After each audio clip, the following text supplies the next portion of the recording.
It's time for Mornings at 8 with Jonathan Mark on AM 1480 WLEA. Well, yes, it is time for Mornings at 8, and here we are on a Tuesday morning, about 5 minutes after 8 o'clock, Tuesday. At least it's not Monday. That's always the upside, so we needn't go through the start of the week all over again.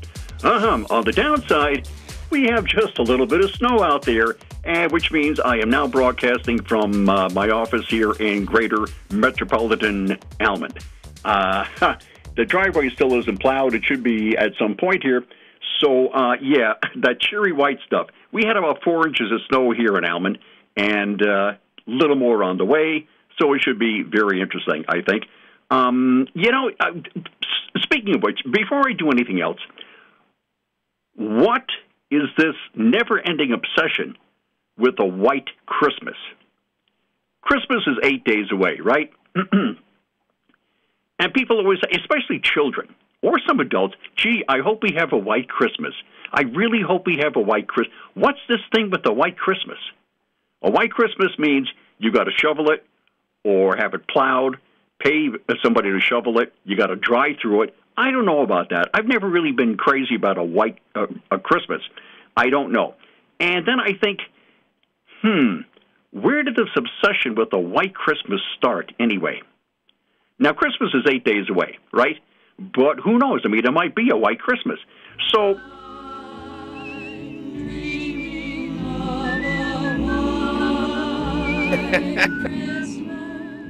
Irving Berlin, yes, sir.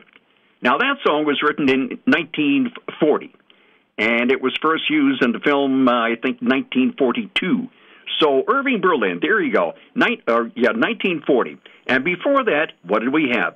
A Visit from St. Nicholas, right?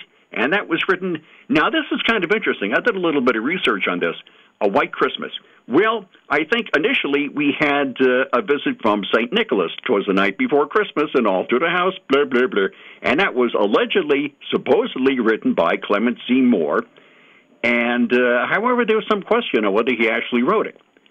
And maybe I'll approach that maybe tomorrow or maybe Friday or something. Who knows?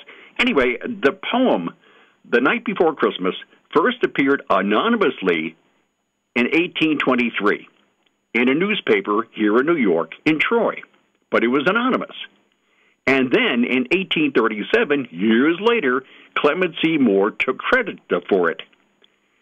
So why he waited all those years before he took credit for it, I don't know. It's a long story. But there's another gentleman who, Henry Livingston Jr.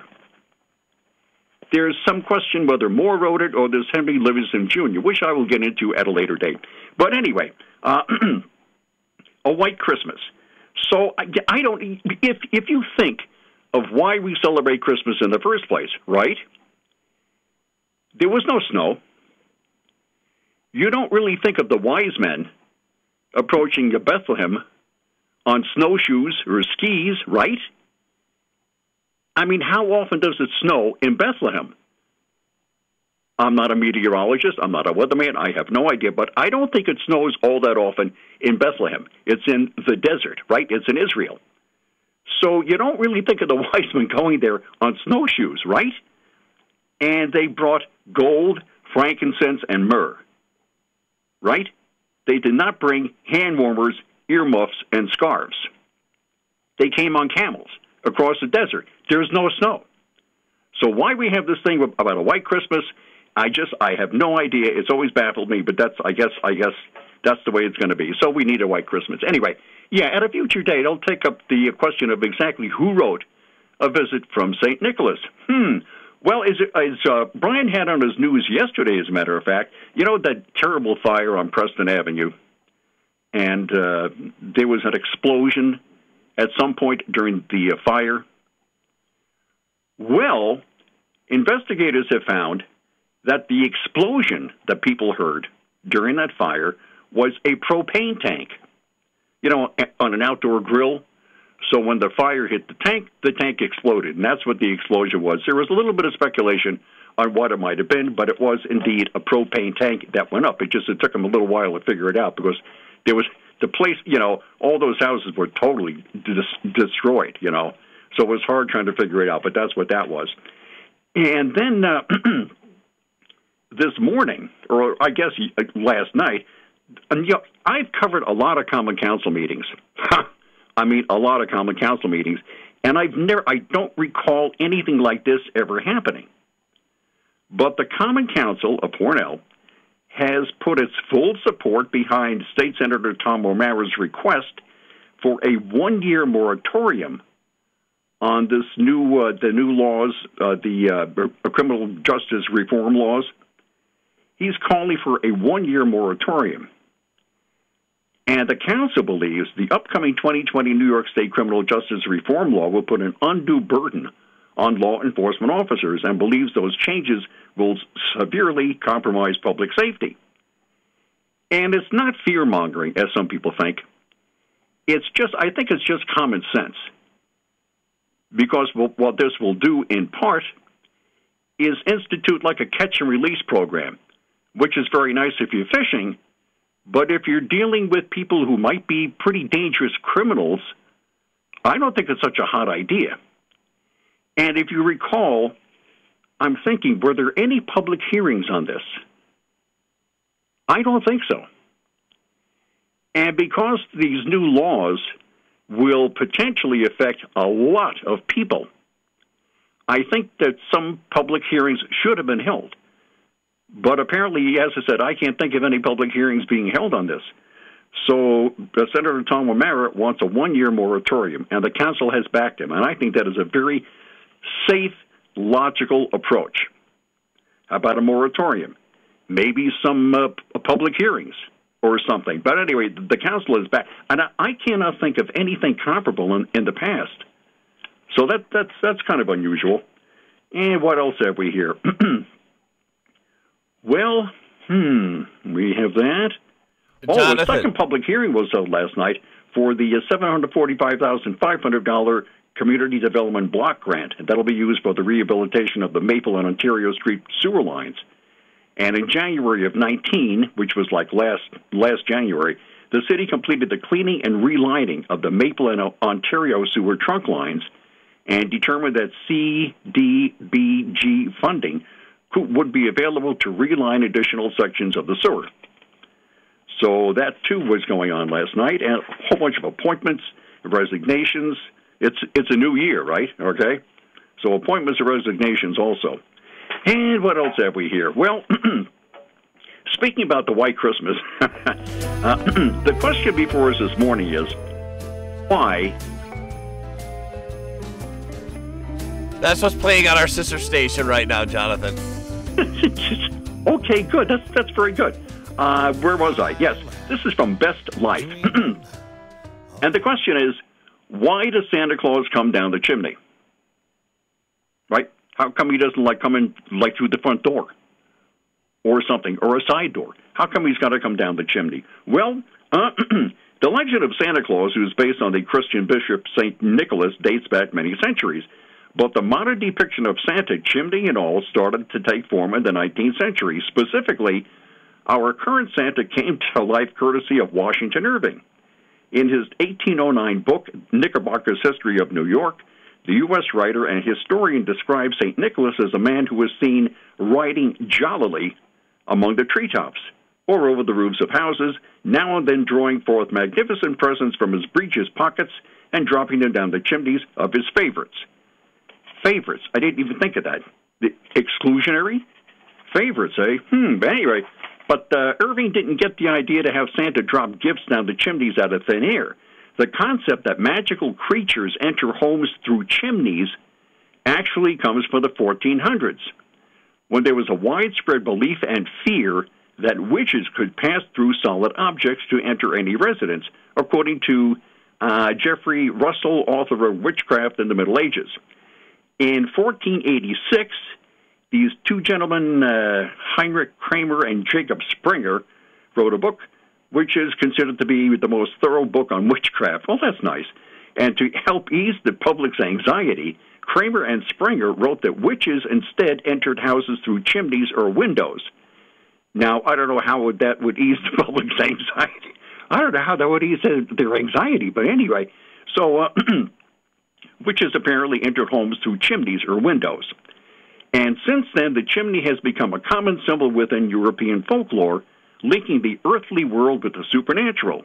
In Scottish legend, the brownie is a creature who enters through the chimney and aids in household chores while families are sleeping.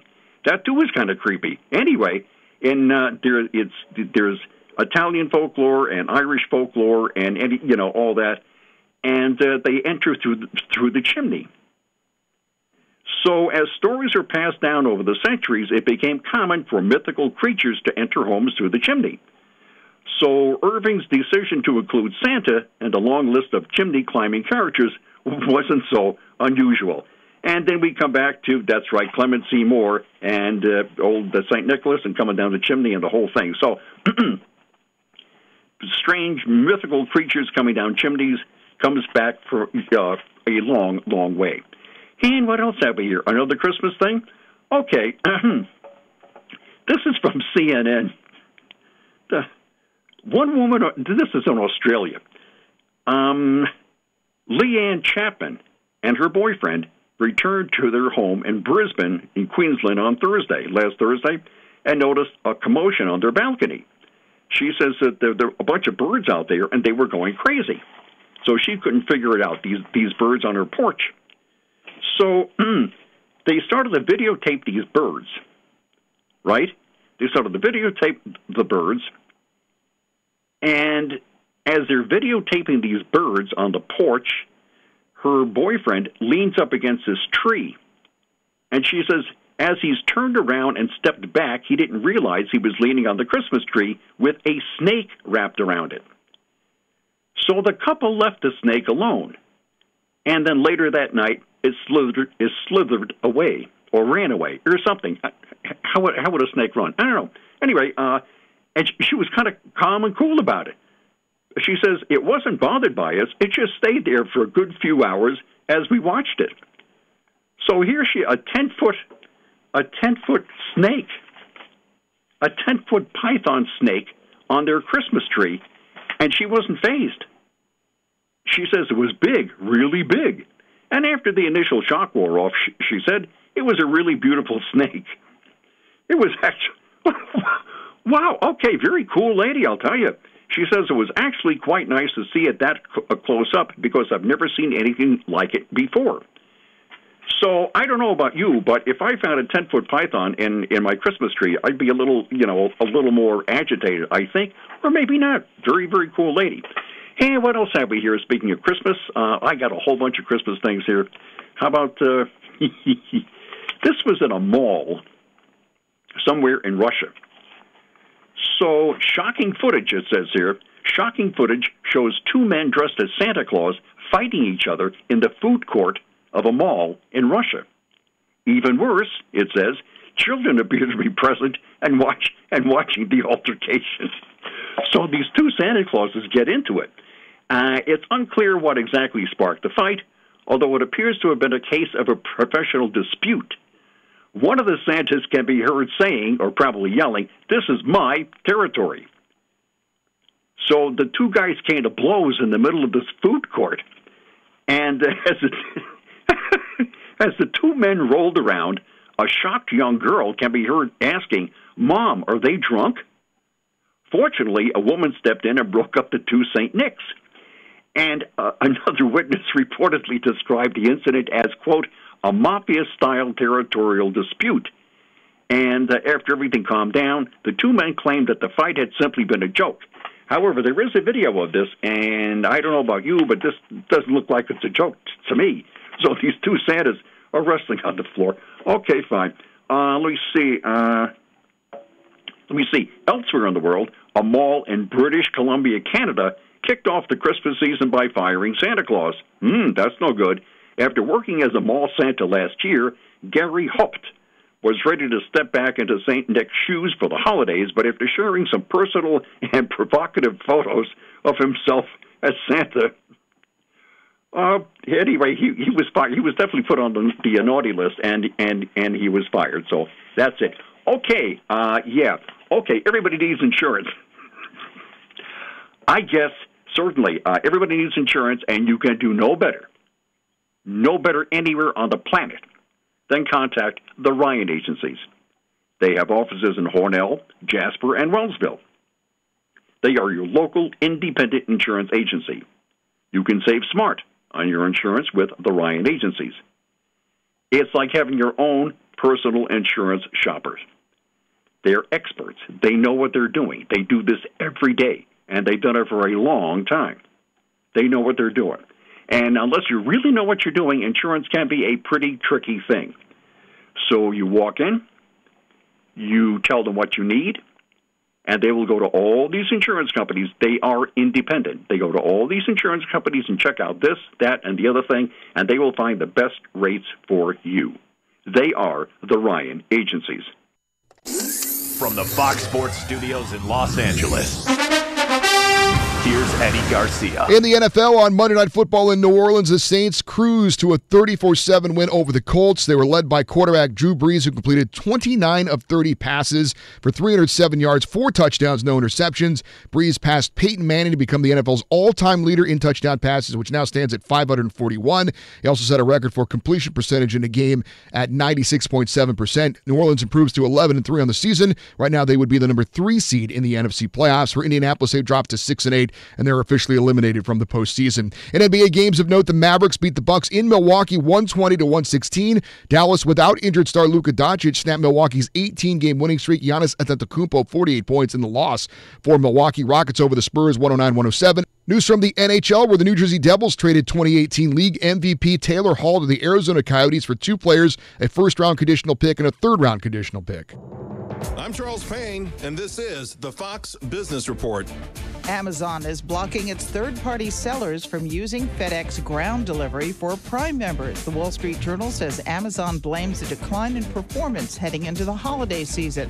Amazon has stopped using FedEx for its own deliveries in the U.S. However, third-party merchants have still been using FedEx.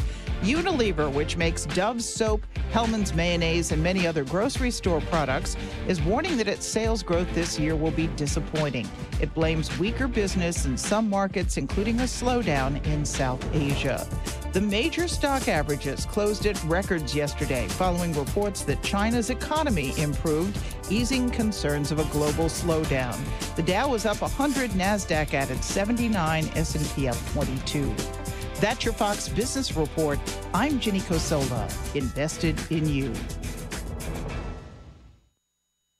Guys, waking up over and over to pee is not okay. You can reduce those nighttime bathroom trips with the ingredients in Super Beta Prostate P3 Advanced. You can try a full 30-day bottle free. Just pay shipping and handling. No strings attached, no obligations, and no commitments to buy.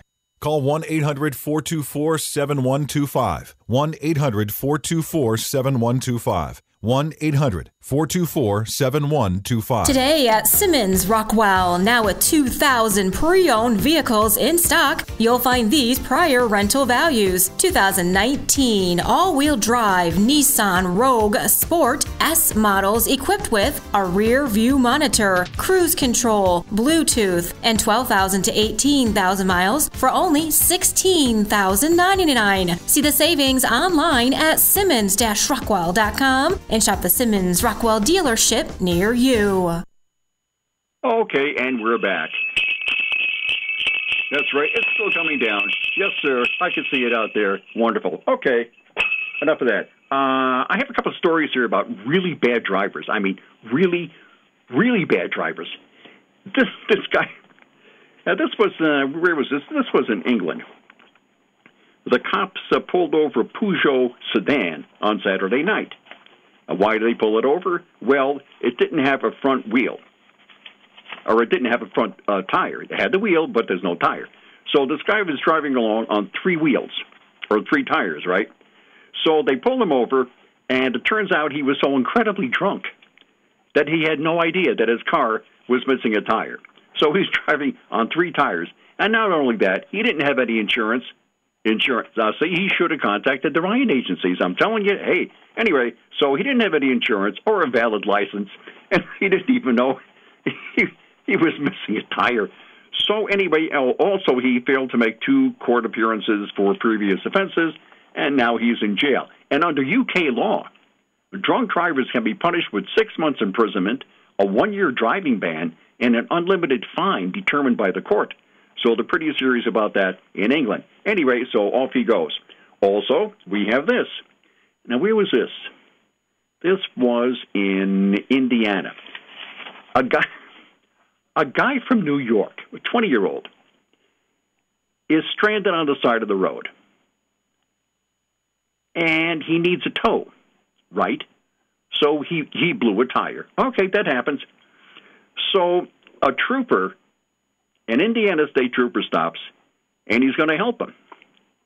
But before he helps this guy, he looks at the back of his car, and it had a license plate, of course, but it was drawn. It was paper.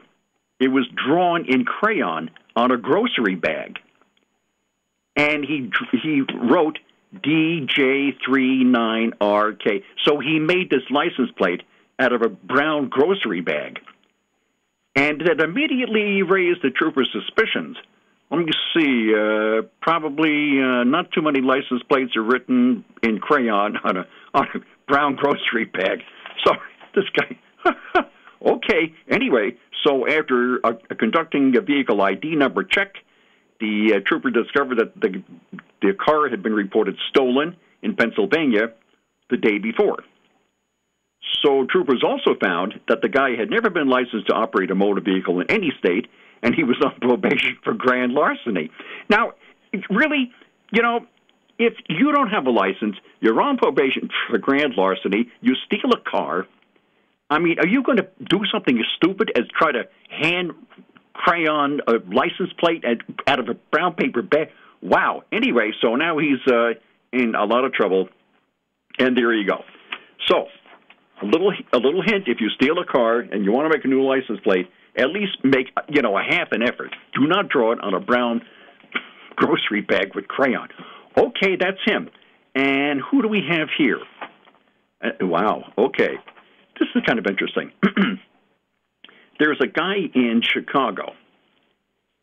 He has pleaded guilty to his 26th charge of driving with a revoked license. He was charged 26 times with driving with a revoked license. The guy is 62 years old. And let me see.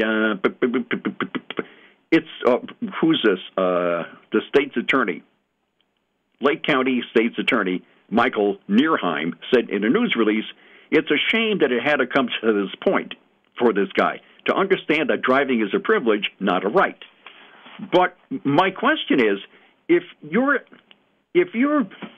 charged with driving with a revoked license, how come do you get back on the street again?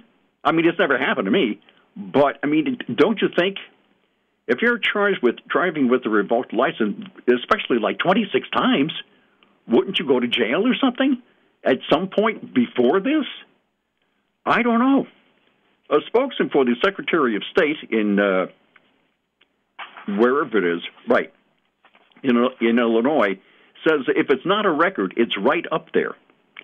He says, "This is a decision we'd like to see from the courts because it sends a message that getting behind the wheel of a car without a license is very serious."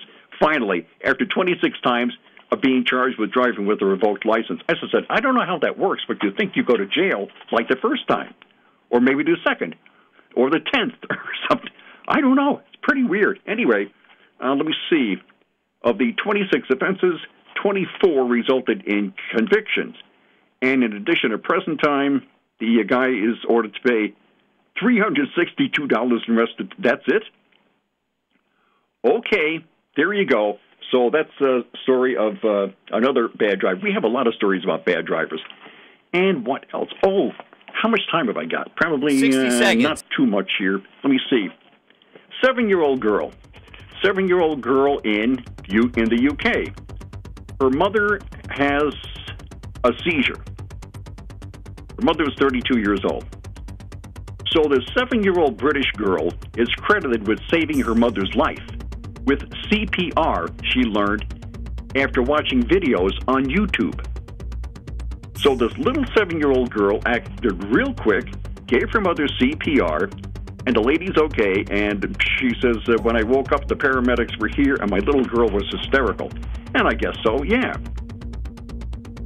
So the 7-year-old girl saves her mother's life by watching YouTube or videos on YouTube. I think that is pretty cool. One really intelligent, quick-thinking young lady. Wow. And I believe I hear the sounder. So that's it, and I will see you tomorrow at 8:05-ish. Bye. Are you tired of high cable TV rates? Sign up for Dish today and get a $500 bonus offer while supplies last. Plus, lock in your price for 2 years guaranteed. Call All American Dish, your Dish authorized retailer now. 800-706-7063. 800-706-7063. That's 800-706-7063. Offers require credit qualification, 24-month commitment, early termination fee, and e-auto pay. Restrictions apply. Call for details. Fox News, I'm Chris Foster. There's tornado damage, some of it major, from Louisiana to Alabama. 2 deaths are reported in northern Alabama, 1 in Vernon Parish, Louisiana. Calvin Turner's the chief sheriff's deputy there. A lot of structural damage, trees and roadways, just having a hard time getting to some of the locations. And he says because of that, there's concern other people could be hurt or killed. As the House moves toward impeachment, it's expected today to vote on a spending plan to avoid a government shutdown. The package includes more than $1 billion in border wall systems